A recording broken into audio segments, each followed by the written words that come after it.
This is the second half of the version 5.3 content that we're in. And with the new version, with rather the second half of a version, we are introduced to new events, possibly new stories, and of course, new banners. And so I would like to take a moment to take a look at these in detail, specifically one banner that we haven't seen in quite some time. This banner is called the Chronicled Wish. And what's very interesting about this is the last time we had this banner was back in version 4.5. Now we're in version 5.3.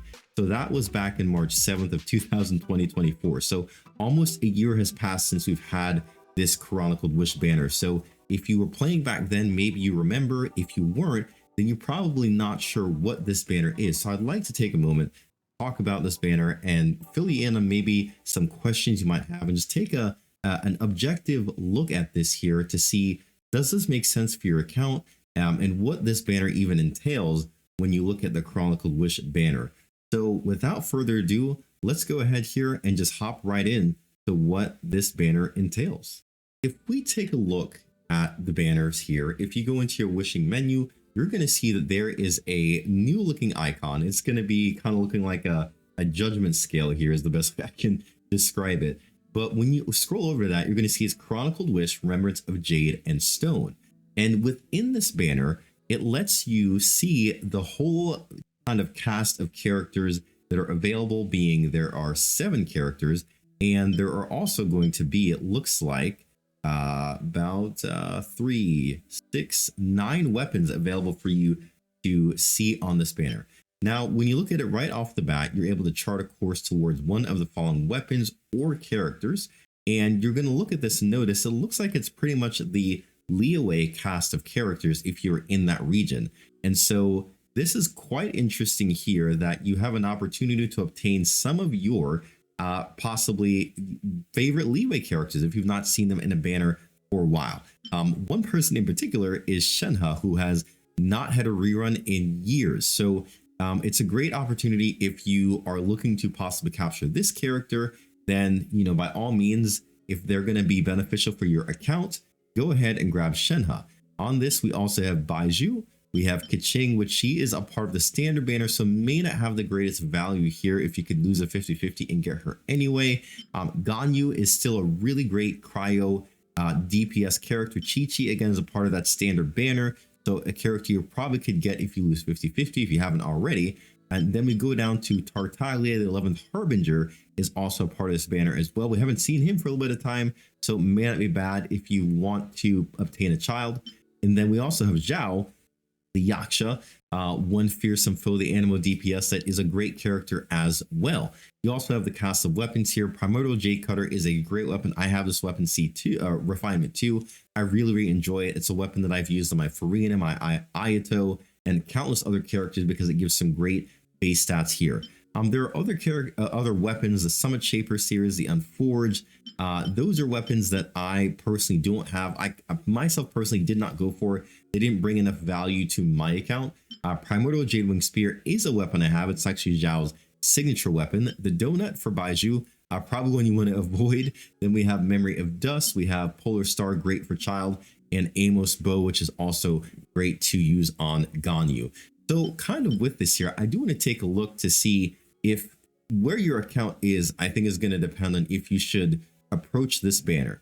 Now, one key thing to note is when you're pulling on this banner, it is going to use intertwined fates. So these are the fates that you use to wish for your premium characters. The same fates you would use to wish on, for example, the Arlecchino banner, for example, the Cloran banner, for example, the weapon banner is the same fates you're going to see being used on this Chronicled Wish banner. So with that, you might want to think about, are you going to have enough if you're going to be wishing on the Arlecchino, Cloran, or one of their weapons, right? You're going to have to factor that in.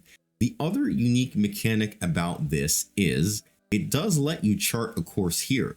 So what you do is when you select that character you want to go for to chart a course for, you confirm that selection and you could go on wishing using your intertwined fates like normal, and you would go ahead and wish. Now, let's say if I go for this here, if Ganyu is my selection, I go for her as my Chronicled Wish character.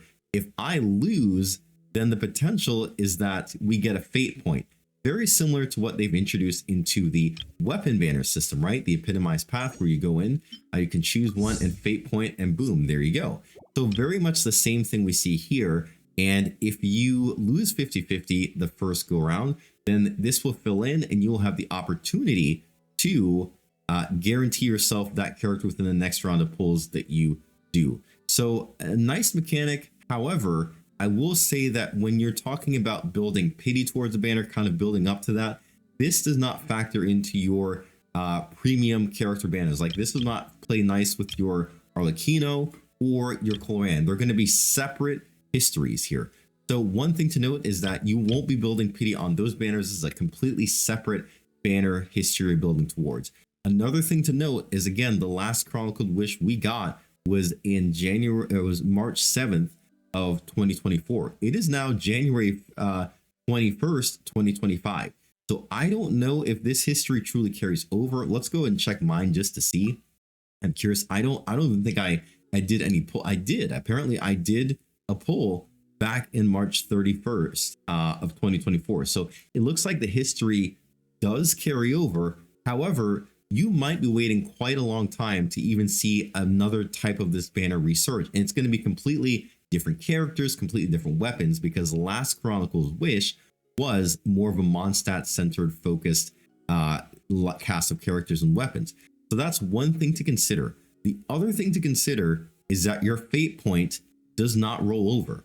So similar to that of the weapon banner, if you do not use that fate point within the cycle, then you lose it, right? So there is no rollover. So one thing to consider is if you're going to wish on this Chronicled Wish banner, I would try to ensure that you have enough to, if you miss 50-50, utilize that fate point. Otherwise, that is pretty much a lost, buildup of your pity there, because you don't get to really guarantee yourself that character, right? Where if I'm wishing on an Arlecchino banner, the Cloran banner, at least I'm building myself pity possibly towards the next character I might want to pull for. So there is that caveat to think about as well. Now, in regards to, is this going to be optimal for your account? Only you can make that determination, right? So if we take a look at the cast of characters here, and especially with the lineup of characters we have coming out of Natlan, for me personally, the one character that I've used pretty extensively since Natlan has come out, has been fairly recent, has been my Ganyu. And she's been pretty good with my Mawika and being able to do melts, because Mawika can do a lot of off-field melts. So it might be a consideration if you have your Mawika and you are looking for a cryo like DPS, then Ganyu could be that person for you. She could fill that slot fairly well. I've had a lot of great success running these two characters together. As far as the others for me, myself personally, I do also have Zhao, and he is a great character. But I believe that he requires a lot of investment. Now let's take a look at what I mean by that, because Zhao, again, great character, but he requires a lot of other characters, I believe, to bring out his max potential. So if I'm looking at my Zhao team, one of the teams that I typically run with Zhao, one character that I think is a absolute must-have is Farazan. Now, not just any Farazan. I believe that C6 Farazan really unlocks Zhao's potential to that next level. Okay, so that's one thing to consider, that if you don't have C6 Farazan, and you're going to see different character guides showcasing Zhao running alongside C6 Farazan, you might be a little bit disheartened. And again, there's no Farazan on this banner, so that's one thing to consider. Another person that he really loves to have is Shen Yun as well. Interesting that she wasn't in this Chronicled Wish, even though she technically is a leeway character. So I don't know what that's about. But again, it gets to be a pretty expensive team. Well, you have a C6 4-star. Shen Yun is great at C0. And honestly, if you could swing a Farina, not bad at all, because she, again, will push his damage up more. Shen Yun also fills the role of a healer for those fanfare points for Farina. So this is just an example of what I would say is a Xiao team that is really well invested. Again, C6 Farazan being a big factor to this. And then obviously Shen Yun, if you have her, then that's a great character to pair as well. So that's definitely something to consider if you're looking at characters. Then again, this is just from my perspective on the characters I have out of this Chronicled Wish. Obviously, I do have Chi-Chi. I've lost 50-50. I have a C4 Chi-Chi, in fact. Kaching, I believe I have a C2 because again, I've lost 50-50 as well. And the rest of these characters here, Shenhe is a coveted character, I believe, if you typically like to run cryo teams. And obviously Baiju is pretty good. He's a healer shielder when it comes to any of the Dendro related reactions as well. Now, as far as the weapons are concerned, this is where I believe it also gets a little bit hairy, because Primordial Jade, if I'm not mistaken, is a part of the standard banner. Both weapons are. So if you lose a 50-50 on standard banner, there is a potential to get the Primordial Jade Wing Spear, the Primordial Jade Cutter. Also, Amos Bow is on the standard banner. So you do have weapons here that are not exactly optimal. It only just gives you the best option at least having a chance at getting them if you can guarantee yourself getting the weapon.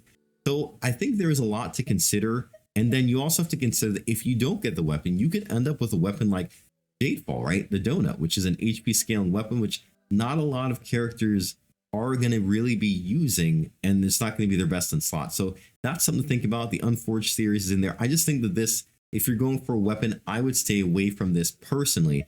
And unless you have a character in here that you're gung-ho about and you have the characters to pair with them, like Shao, if you want to go for him, again, just consider what type of investment he's going to need. Tartaglia, again, not bad. He can actually run with 4 stars if you have that, being Shangling, Bennett, and Xingqiu, you know, and a different even Animo support to kind of do an international team. So I would say of the most friendly, free-to-play options you have on this banner, Tartaglia actually might be one that you can run along with 4 stars, and he could be great. He is great.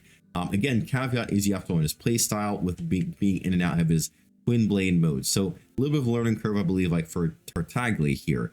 But all in all, if there is a character on here that you are really wanting or have wanted and you see them on here and you have the pulls, I would say it's not a complete loss. Just again, understand what your account looks like and do what is going to be best for your account situation. Alrighty. Because again, there are also other banners over here that you could use those intertwined fates a bit more. Arlecchino being a great pyro DPS. If you miss Malika, then she is a great character to pick up and get. The other consideration is on this banner, there are some amazing 4 stars in Chevrus. We also have a new 4-star in Lanyan, and Rosaria is no slouch either. So that's a consideration there. Cloran, myself personally, I really would like to pick up Cloran because I already have Arlecchina and her weapon. So that's who I'm going to be going for. But again, look at your account, see what you have, and then make that determination. But also know that if you're going for Chronicled Wish, that you have to go all in to get what you are trying to go for. So there's no halvesies here. I believe if you're going to get the best out of it, make sure you go all in, make sure you have your wishes prepared, and understand those caveats to this banner as well. Pity does not carry over. And again, you don't know when the next Chronicled Wish will be because it's separate from the regular banners. And fate points also do not carry over. So if you miss your 50-50, go all the way because you won't get that redeemed at all. So those are the caveats there. I hope this has been helpful. I hope this has been informative. And as always, I hope you guys have the best time possible in game and happy wishing. I will catch you guys in the next video. Peace.